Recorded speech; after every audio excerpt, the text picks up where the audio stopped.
African leaders have long faced criticism for their reluctance to speak candidly and assertively on global platforms such as the United Nations. Often, these leaders seem to follow scripts, delivering speeches that align with international expectations rather than voicing the true concerns and aspirations of their nations. This pattern has been particularly evident in the past, where many African heads of state appeared constrained, perhaps by fears of losing foreign aid or facing diplomatic repercussions.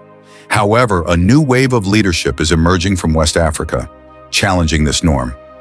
Burkina Faso, in particular, has become a symbol of fearless leadership that is unafraid to confront the global order head-on.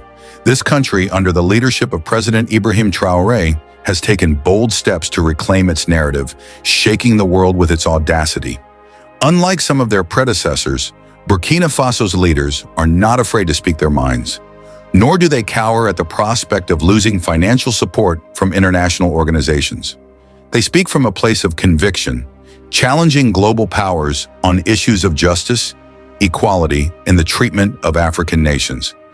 This shift was particularly evident in a recent United Nations General Assembly, where yet again, many African leaders delivered speeches that failed to make a significant impact. While their words were diplomatic and measured, there was a notable absence of the boldness required to address the deep-rooted issues affecting the African continent. In contrast, a few months earlier, Burkina Faso delivered a speech that stood in stark contrast to the norm. Though President Ibrahim Traoré did not personally deliver the speech, one of his ministers represented him, using the global platform to deliver a powerful message. For nearly 30 minutes, Burkina Faso's representative fearlessly addressed the injustices that Africa has long endured at the hands of the West. The speech was a direct and unapologetic critique of the unequal power dynamics and the exploitation of African resources. It laid bare the frustration and disillusionment many African nations feel toward the West's often hypocritical stance on issues like democracy, development aid, and human rights. Bassoulou Mabazi, Minister of State and Minister of Civil Service of Burkina Faso, delivered a striking speech at the 78th session of the UN General Assembly. He opened by quoting four prominent figures, each emphasizing critical global issues. First, he cited, "We are living in an upside-down world. Bodies litter the beaches where billionaires bask." This vivid imagery highlighted the moral disconnect in the global socioeconomic system. His second citation stressed the urgency of a crossroads humanity faces. "We have a common cause that is leaving to our children a world with a better social environment."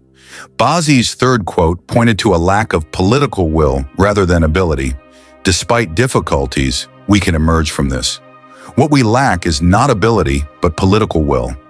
Finally, he quoted a fourth figure, lamenting the dissonance between rhetoric and action, stating, "The UN Security Council is paralyzed. The United Nations must shoulder its responsibilities in a world of solidarity and justice." These citations, Bazi argued, encapsulate the deliberate inequalities that persist worldwide. He lamented that despite numerous speeches and promises, inequality endures because of a lack of courage and political will. To illustrate the dissonance between rhetoric and practice, Bazi pointed to crises like those in Libya, the Sahel, and the ongoing war between Russia and Ukraine. He began with Libya, where recent catastrophic flooding claimed thousands of lives. He criticized the hollow expressions of solidarity from the international community, asserting that such gestures only serve to assuage consciences. Bazi argued that true solidarity would involve acknowledging the complicity of nations, particularly those involved in the 2011 NATO intervention, which he referred to as a man-made disaster.